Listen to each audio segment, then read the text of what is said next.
in the middle of your first year, suddenly you're handed one of the biggest challenges I would think that a Prime Minister could have, certainly in the early stages of the job.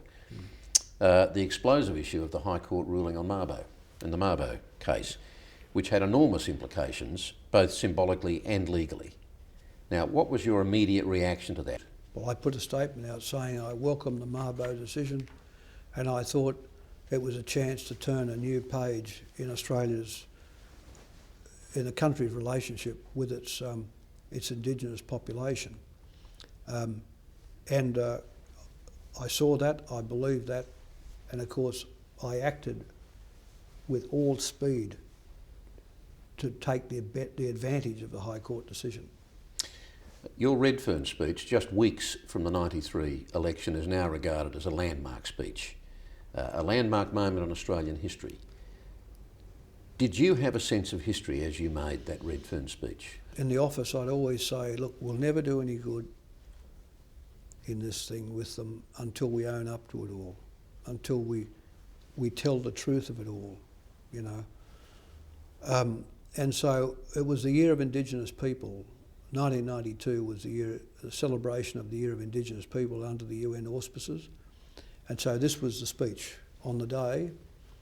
And I wanted in that speech to take the opportunity of making those declaratory remarks and also in invoking the Mabo opportunity. Because what was remarkable about what suited me, let me say that about Mabo, was that there was always something wrong with the notion of statutory land rights. Here was Parliament of Australia, or the Parliament of Australia, seeking to give to Aboriginal people land which was never ours to give. In other words, there was a phoniness at the core to statutory land rights. But what the High Court had found was that a system of traditional titles had survived the act of sovereignty. In other words, the act of sovereignty in the declaration by the British government had not extinguished the titles that belonged to Aboriginal people in the country at the time, where previous High Courts had, under the so-called concept of terra nullius, the land of no one. Well, they were essentially arguing that there was no such thing as an Aboriginal nation. There was no Aboriginal nation, therefore they couldn't have titles. They had no customary traditions or titles. So the High Court found that not only, of course, recognised the customary tradition of Aboriginal people, but said that their titles, to the extent that they had them, had survived sovereignty. And it was then a case of either case law in subsequent cases to explore what those titles were and who had them, or it was a case of me taking it on legislatively to guarantee that we would not see mass extinguishment by the states of that title. Because what the High Court said was any grant of interest in land by a land manager extinguished the native title. So of course that was an invitation to the states to go into mass extinguishments, particularly in Western Australia and Queensland, unless I was able to get a legislative response into place. And as you know, Kerry, we got that into place just before Christmas '93, just 18 months after the High Court decision.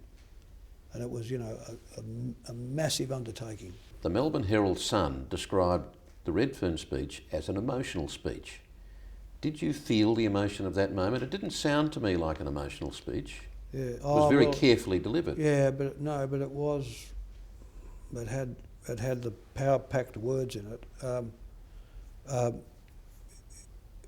In fact, Watson says in his book about me, he said we're flying in the RAF VIP aircraft over Esperance in Western Australia, and for some reason the Prime Minister looks down and said to the rolling plains of the red centre of Australia and says, without prompting, we'll never do any good with them unless we own up to it all, right? So this was always my view, you see, that we had done the murders. You know, we had we had broken the traditional way of life. But in the tricky storytelling of Australia, no one would come clean. So this was really the opportunity to acknowledge the massive injustice of the dispossession, and the original colonial sin. Am I right then to think that while it might have been in the back of your mind as unfinished business for Australia, it really crystallised for you with Mabo, and like so many other things, once you actually engaged in a topic and made it yours, it then became a passion? Exactly. Well, I think, and they're called events, Kerry. I mean, it's like Lincoln and slavery. I mean, Lincoln's career typically is not sort of built around the issue of slavery, but he ends up wearing it in the context of the Civil War in America, and it becomes his matter. The High Court decision, I could have been a complete lush and said, okay, Mr. High Court, you want to make these brave decisions, you live with them. You do all the case law that follows. You decide who's got the title, what the title is, who hasn't got the title, and you stop the states extinguishing it while you sit and think about it.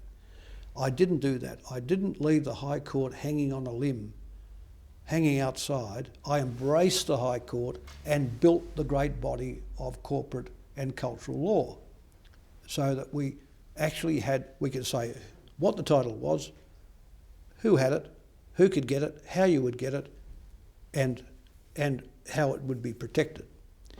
So that was the urgency through 1993. In 1993, I mean, the native title, I worked on the Native Title Act personally in the cabinet room for 7 to 8 months of 1993, because it required the authority of a Prime Minister to make all the key decisions as you went down them, the right to negotiate, rights to exploration, just thousands of issues that had to be done there. So I like to think that if we look at a case study of a High Court doing a thing of integrity and a federal government meeting that integrity in its own measures of integrity, the result is something the nation would be proud of in the end, and that is to own up to the dispossession and to work out how to give them their land back. Now, when you made that Redfern speech, you're the politician, you must have made your own assessments of the political risks, particularly so close to an election. This is an issue that can be quite inflammatory. How did you assess that? What political risks did you identify? I always believed in burning up the government's political capital, not being Mr. Safe Guy, and not having the uplift that any political personality has and needs to do what is right and good. What is right and good gives you the surge, and without the surge, what are you? You're just sort of mucking around with tricky press statements and tricky appearances and doorstops. So I was prepared to risk it, you've heard me with the Roadrunner analogy. I always used to paint John Hewson as Wile E. Coyote, and I was the Roadrunner. And I said to the caucus one day, you know why I love that Roadrunner? They all went silent. I said, he runs that fast, he burns the road up behind him. There's no road left for the others. And I've always believed in that philosophy. You burn up the road so there's just burning bitumen behind you, So the Liberal Party would never have done Mabo. Hewson called it a day of shame when the bill went through the Parliament. That dreadful Tim Fisher wrung his hands about it and said, we will have mass extinguishments everywhere. That's what I was up against. But now the country's moved forward. Some of your more pragmatic colleagues in Labor must have been urging you to bury Mabo, at least until after that election. Oh, that was the majority, really. And right to the end, you realise I had a sort of cabinet deputation come to say to me in November 1993 that I won't get it through and I should give it up. And I told them, there's no way I'm going to give this up. Gareth had fought this long and distinguished fight in the Senate against the Greens, the two Greens from Western Australia, and the opposition. And there were desperate moments in the passage of it. But you see, in the end, if you want to crunch the changes through, you've got to hold your nerve and squeeze the system to the end, you know. Did you persuade the Greens? Well, I certainly threatened them, and badly, bruisingly threatened them. What did you say?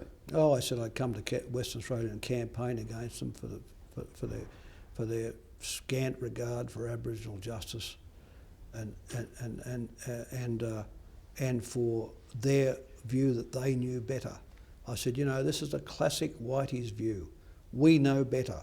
Here's the Aboriginal senior Aboriginal people holding out the agreement with the government to see the bill into place, but you know better. You know better. You'd never really negotiated with Aboriginal people over something substantial before. But no one had. And you weren't just dealing with one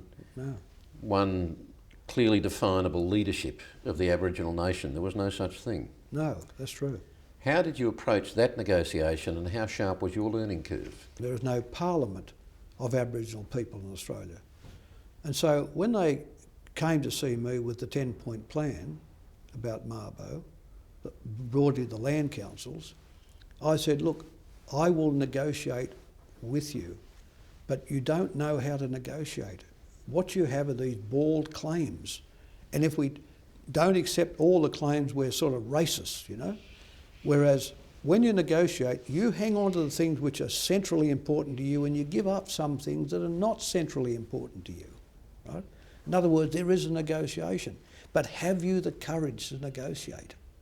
I put that to the Dodson brothers, to Lowicha O'Donoghue and Noel Pearson and the others who were there. Have you the sense or the courage to negotiate? Or you just want to do the recitation of the demands, and there's that sort of, you know, racist government and that hopeless Prime Minister that won't do it? Or will you measure up to it?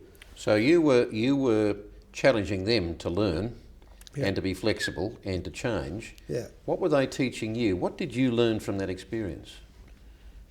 What did I learn? Firstly, that they had a very clear idea about what they wanted and what the native title decision, what the Mabo decision meant to them culturally, legally, and that I felt in the intellectualism of it, I could negotiate a satisfactory bill which covered their central concerns and all the other concerns of everyone that owned a piece of land in Australia, including the mining companies, and everyone owned their own backyard even, you know. So, and people like Lowicha O'Donoghue displayed leadership of a kind that we'd never seen displayed before. They had the Eva Valley meeting, that you may remember. They dragged them all together, and finally they decided to negotiate. And from there on, it was then of course they ratted on me halfway through, and they belted me again, and you know. But in the end, they could see that I knew how to run the parliamentary system, but more than that, that I wanted to see justice done. Noel Pearson emerged from that whole Mabo process as a very dynamic, young, articulate Aboriginal leader, and his profile grew from that. I've read that you actually had him to the lodge one day for a lunch, and quite an extensive conversation about whether he should go into politics or not. He was asking your advice, is that right? Yeah, that had happened, yeah. Well, he's an amazing wordsmith and a truly intellectual fellow. And he had leadership qualities that I had rarely seen. But he had to make commitments. And perhaps, you know, one of the flaws in Noel's political character is he never quite makes that commitment which the party system kind of demands. There's a tremendous mind, in a legal sense, a very original legal mind, and a great storyteller and a great spinner of words. I mean, these are very rare skills. I think he subsequently said that the message he took from that discussion was that you were sort of dissuading him from politics, that you spent a lot of time waiting around, that he might have been better thinking of a career in law. Yeah, well, he went. He took part of a practice up in Melbourne, and then Bill Kelty and I, amongst others, had virtually found him, and he could have had the selection for the federal Labor seat of Lawler after Barry Jones, but in the end he didn't want to take it. He didn't want to take it. Then subsequently, 3 years later, he looked in New South Wales for a seat in the Labor Party in the federal parliament. But then he came to a very, I think, determinist view that without the conservative Australia being part of the compact, that the Aboriginal people wouldn't get anything sustainable. I think he was wrong about that, but that's sort of governed his life ever since. But were you ultimately disappointed that he didn't go into politics? I think the country has missed a great leader. That's what I think Noel was and is. But it had two other great leaders at the time.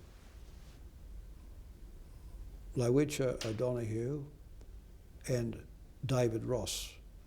And in the great weight of the Mabo judgments, all the ons and offs in that, high pressure year of all those technical and cultural issues, the person with the greatest weight was David Ross, who was then chairman of the Central Land Council, Yeah. So there was Ross, who provided the sort of great grey matter leadership. The courage and organisation was coming from Lowitja, and then the legal roundup at the rear was coming from Noel, amongst others. They were a formidable group. But once they knew I was truly on their side, then it was then a matter of trying to, and part of it were big technical problems about doing this without suspending the Racial Discrimination Act. It was a very hard thing to do. Very hard thing to re-establish the titles. See, every land title issued after the Racial Discrimination Act in 1975 was invalid. So all these mining titles are all invalid. How do we validate them without going around the title? Anyway, we worked our way through it.